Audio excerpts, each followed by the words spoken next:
السلام عليكم ورحمة الله وبركاته. معكم عبد الرحمن او تايلر، والنهارده رجعت لكم بفيديو جديد، لكن فيديو مش جيمنج ومش فيديو ديسكورد ومش فيديو رياكت. هو مش فيديو اي حاجه، هو عموما هو شويه كلام هيتقال. هنتكلم فيه عموما عن مسار القناه ماشيه ازاي، المشاكل اللي احنا كنا حاليا بنعدي فيها زمان، وشكل القناه هيبقى عامل ازاي قدام ان شاء الله. يعني بكل اختصار الفيديو ده مجرد فيديو فضفضه، كلام من القلب عايزين نقوله لبعضينا. اللي عنده اي راي يقوله تحت في الكومنتات، ان شاء الله هرد عليكم كلكم ونوصل لكلام يبسط كل الاطراف ان شاء الله. بدايه الكلام هنبدا سنه 2023 تحديدا، ساعه ما دخلت ثانويه عامه. ثانويه عامه لو انتوا عارفين او انتوا كلكم عارفين، يعني هي كانت اول، يعني احدى المشاكل اللي كانت بتعدي عليا في حياتي، تحديدا بسبب ضغط الدراسه والامتحانات والمراجعات وكل حاجه. بعد ذلك انا كنت قبل ثانويه عامه كنت زي الفل، بنزل كل حاجه وزي الفل، وفيديوهين كل اسبوع، ده كان خير وبركه ومونتاج عالي وحاجه كانت في اللذيذ. يعني ثانويه عامه اول ما نزلت، حق ربنا انا بقول لكم انا بدات اكروت في الفيديوهات عموما. الكروته لو انت مش من مصر، اللي هو يعني بعمل اي حاجه، اللي هو فيديو اي حاجه بقى، تصوير 10 دقائق، ربع ساعه، تلت ساعه، نص ساعه، وبعمل مونتاج اي كلام، تقصيص، شو يعني شويه زوم ان زوم اوت وشكرا. ما فيش افيهات، ما فيش ميمز، ما فيش افكتات حلوه زي اللي بتحصل في الفيديوهات اللي قبل كده. هو ده فعلا اللي كان ساعتها بيحصل زمان، ان انا كنت بستسهل الفيديوهات وكنت بستسهل موضوع اليوتيوب، وان ايه المشكله، ما هو كده كده اي فيديو هنزله ان شاء الله يعني هيعجب الناس. وده كان تفكير غلط ساعتها على فكره، مع ان دي كانت يعني معلومه حقيقيه. يعني كان ساعتها انا كانت في فتره في حياتي تحديدا من سنه 2022 لسنه 2023، من غير تكبر ومن غير اي حاجه، بس انا كنت من اعلى صناع المحتوى ساعتها على اليوتيوب في مصر، يعني او حتى كمان في الشرق الاوسط كمان. ساعتها كميه ترندات، ترند الترند ال 12 ال 16 ال 14 ال 15 ال 16، ودي كلها فيها سكرين شوتس، بس كلها مش موجوده حاليا عندي في البي سي. لو لقيت شويه سكرين شوتس هعرضها قدامكم. فالمهم سنه ثانويه عامه كانت من اكثر الفترات الصعبه في حياتي، بسبب لو انت ثانويه عامه حاليا او انت تحديدا لسه كمان هتدخل ثانويه عامه، بجد انا بقول لك ركز على مذاكرتك، عشان ايا كان انت ما فيش حاجه بجد اهم من المستقبل. ايا كان بقى انت بتحب ايه، بتحب تلعب، بتحب تخرج، بتحب تعمل فيديوهات، بتحب تعمل تيك توكس، انستجرام ريلز، ايا كان، صدقني ثانويه عامه هتيجي عليك ان شاء الله فتره هتشد فيها جامد، وهتنسى كل حاجه انت كنت بتحلم بيها زمان. اللي هو انت ايه المشكله، ده يوتيوب ومش يوتيوب وحاجات خفيفه كده بعملها. صدقني انت هيجي عليك فتره انت اليوتيوب او انت صناعه المحتوى او اي حاجه انت بتعملها في وقتك ساعتها، سواء بقى انت بتلعب بتعمل اي حاجه، هتبقى دايما شغله كل وقت. وده كان فعلا ساعتها اليوتيوب بالنسبه لي. اليوتيوب انا كنت بقعد اسبوع كامل 7 ايام، يعني من السبت للسبت بمنتج فيديو واحد. وفي الاخر يعني الحمد لله كان ساعتها بيجيب ارقام ساعتها فعلا، مقارنه بالمشتركين اللي كانوا ساعتها عندي. كان تقريبا عندي حاجه و40 50 الف مشترك، انا كنت بجيب مشاهدات عاليه فوق مشتركيني بكتير. طبعا بما فيهم سلسله اكس كرافت اللي كنا ساعتها بسم الله ما شاء الله مكتسحين فيها اليوتيوب المصري ساعتها، انا وميشو واحمد، احنا الثلاثه، انا وميشو، يعني احمد كان نادرا ما بيطلع بس ما علينا، احنا الاثنين كنا مكتسحين ساعتها اليوتيوب المصري. ساعتها ساعه ثانويه عامه حق ربنا انا قصرت جامد، قصرت وكنت بستسهل زي ما بيقولوا، اللي هو ايه المشكله، ما هو اي حاجه وخلاص تمشي الدنيا. لكن انا حق ربنا انا ما كنتش بحب كده. حتى لما انا كنت بصور وكنت بمنتج وكنت او كنت بستسهل الفيديو، انا كنت من جوايا، انا كنت فعلا بجد حاسس بتأنيب بضمير غريب. انا كان في ناس زمان كنت بقول هم ازاي دول بينجحوا، وازاي دول مش عارف ايه، ودول اصلا مش بيتعبوا مش عارف، انا فجأة بقيت زيهم. لا ده بجد حق ربنا. انا كنت زمان كنت شايف في مجموعه كده، ايا كان بقى مصريين ولا خلايجه ولا ايا كان، مش بيتعبوا ربع اللي ممكن مثلا ناس زيي او اكبر مني او ايا كان بقى. انت عندك كم مشترك، كم مشاهده، كم سنه، ايا كان مش هيفرق، لكن اشمعنى دول بينجحوا واشمعنى دول ما بينجحوش زي ما دول بينجحوا؟ طب هو كان في يعني كان في سكه شويه اعتراض، لكن كنت راضي وكنت بقول الحمد لله. انا برضو في الاول وفي الاخر انا في ناس في سني مش عندهم الحاجات كلها اللي انا عندي ديت كلها، لا عندهم محبه الناس، ولا عندهم المشتركين، ولا عندهم الالعاب، ولا عندهم ده ولا عندهم ده. الواحد كان راضي لكن كان متضايق من نفسه. يعني فكره ان انت بتاثر في الحاجه اللي انت فعلا معروف بيها، وهو ده كان شغلي، ده كان فعلا شغلي. وكميه الفرحه لما كنت بشوف اراء الناس في كل فيديو، والناس بتضحك وبتحط قلوب وبتقول لي احنا بنحبك، ده كان كلها بجد نعمه، اللهم لك الحمد. ولحد دلوقتي في ناس فعلا بتحبني وفعلا زعلانه على كميه التقصير اللي انا عملتها في اخر 3 سنين تقريبا. هو انا فعلا من سنه 2023 وانا الموضوع مش زي الاول خالص. انا حق ربنا انا مش زي تايلر اللي كان من 3 سنين. تايلر اللي كان كنت بقطع شهر واثنين ومش عارف ايه، لكن كنت برجع بصور حبه حلوين، بصور فيديو واثنين وثلاثه واربعه، وكان بيجي بيجي لي اعلانات وكان بيجي لي فلوس ومش عارف ايه. طب انا ليه ما كملت؟ في فتره جت عليا كنت اشتغلت مع اكتر من واحد والموضوع كان بالنسبه لي زي العسل وكنا كلنا متفاهمين، يعني زي ما بنقول عندنا في مصر زي السمنه على العسل. لما تيجي انت مكاني كيوتيوبر او كصانع محتوى وتتفرج على المحتوى بتاعك واحده بواحده واحده واحده واحده واحده، هو انا ايه اللي هو انا بنزله ده؟ يعني انا ذات نفسي اصلا مش راضي عن المحتوى اللي بقدمه ده. مش اللي هو انا شايف المحتوى بتاعي وحش او اللي هو اي حاجه، مش حاسس ان هو انا استاهل الاحصائيات ديت. في ناس تانية بتتعب احسن واكتر وما يجاش اصلا نص الدعم. فانا كنت ساعتها بقول لا، مش هسمع فكره اللي هو قلل مونتاج او انت قلل مش عارف ايه ومش عارف العب العاب معينه وما تلعبش العاب معينه. طب في الاول وفي الاخر انا عايز العب الحاجه اللي كنت بحبها. انا كواحد، انا حق ربنا انا مش بحب اصلا ماينكرافت. برضو الفكره ما تتفهمش غلط، انا مش بحب فكره ماينكرافت اللي هو كلعبه سرفايفل اللي هو كل شويه نفس البدايه كل شويه نفس النهايه. مش هنختلف ان هي فيها نهايات كتير جدا وفيها ممكن اكتر من حاجه، لكن انا مش محاط بكميه المعلومات اللي تفيدني في اللعبه او مش محاط بكميه الناس اللي تشجعني اني اعمل حاجات مختلفه مش مساعداني. بعد ثانويه عامه دخلنا على اول سنين الكليه. انا في الاول قلت إيه المشكله؟ الكليه كده كده مش هتاخد وقت كبير جدا زي ما انا فاكر، يعني اصل معروفه بعد الثانويه هترتاح في الكليه.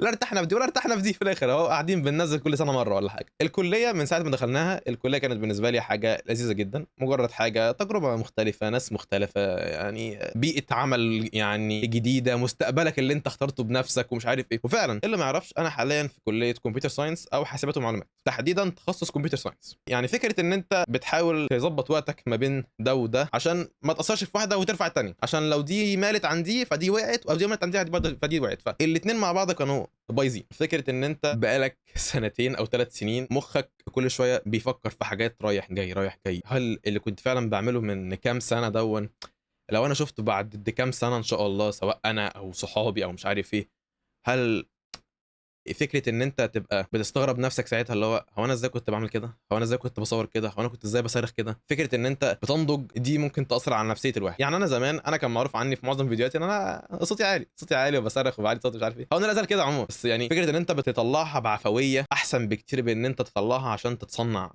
مشهد او مشهدين في الفيديوهات بتاعتك، بحيث ان انت بس فكره ان انت الناس بتضحك عليك. ده ممكن حاجه تستغربها، لكن في اليوتيوب ساعات انت بتضطر تتصنع حاجه عشان يجي لك منها عائد، سواء بقى ناس بتضحك، سواء ناس بتتريق عليك، سواء ناس مش عارف ايه. بس يعني في ساعات بيبقى في تصنع كتير جدا في اليوتيوب الشرق الاوسط تحديدا، يعني بلاش دعوه بالشغل اللي هو امريكا ومش عارف ايه والدول الغربيه ديت. انا بتكلم حاليا في يعني في الشرق الاوسط عشان دي بجد حياه عامه. عايز تنجح في الشرق الاوسط هتضطر ان انت تتصنع كميه حاجات كتيره انت ذات نفسك مش مقتنع بيها، لكن انت عايز شهره، عايز تنجح، عايز فلوس. ودي فعلا اول غلطات اللي هو تبقى معاك ارقام كتيره سواء في اي حاجه، سواء معاك ارقام كتيره في الفلوس، فولورز، مشتركين، سبسكرايبرز، اعلانات، العاب، ايا كان. ساعتها بقى نفسك هتقول طب ما انا لا انا مش كفايه، انا عايز تاني، انا عايز تالت، عايز رابع، عايز خامس. فانت كل شويه انت عايز تزيد باي طريقه. انت بص ايا كان انت هتعملها ازاي، مش مهم بقى تتعب ولا ما تتعبش. انت خلاص يعني طالما ضمنت اول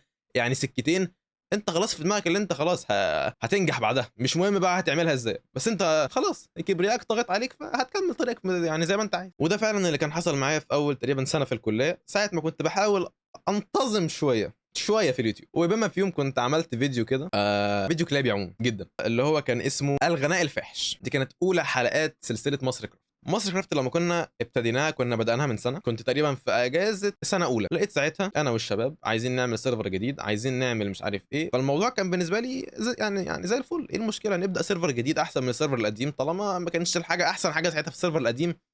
عشان في الاول وفي الاخر انت بقيت واحده بواحده تلاقي المشاهدات وقعت، تلاقي تفاعل الناس وقع، الافكار عندك ما بقتش زي الاول. ويعني كل ما تسال ناس تلاقيها افكار متعاده.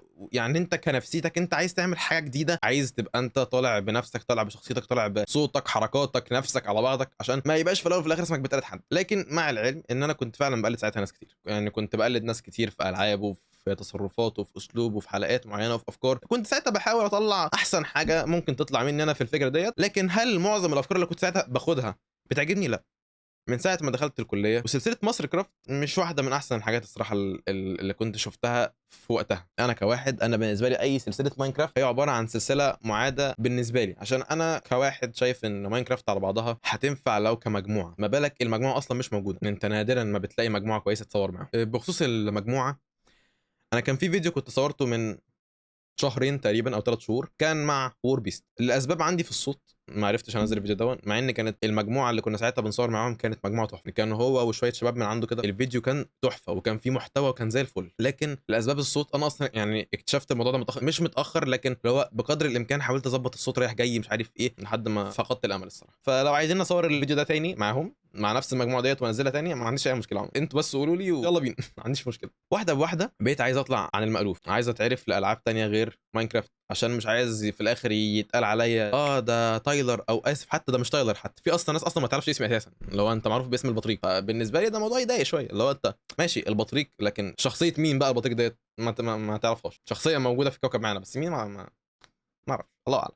ففعلا ساعتها حاولت واحده بواحده اطلع بره فكره ماينكرافت، واحاول العب اي العاب موجوده تانية على الكوكب معانا. وانا طبعا كانسان مهمش مش بدور غير بعدين متاخر جدا، عشان انا بالنسبه لي انا واحد مقتنع بفكره اي لعبه هنزلها غير ماينكرافت مش هتجيب. وده فعلا لما كنت نزلت اكتر من لعبه بره ماينكرافت، زي مثلا لعبه ذا بروفيشنال. لعبه ذا بروفيشنال ديت كان ساعتها حق ربنا كان في واحد بعتها لي قال لي اصورها، واحد فعلا نزلت وصورتها، وكانت لعبه بالنسبه لي منتج خفيف، حاجه لذيذه جدا، عشان هي اصلا اللعبه على بعض لذيذه جدا.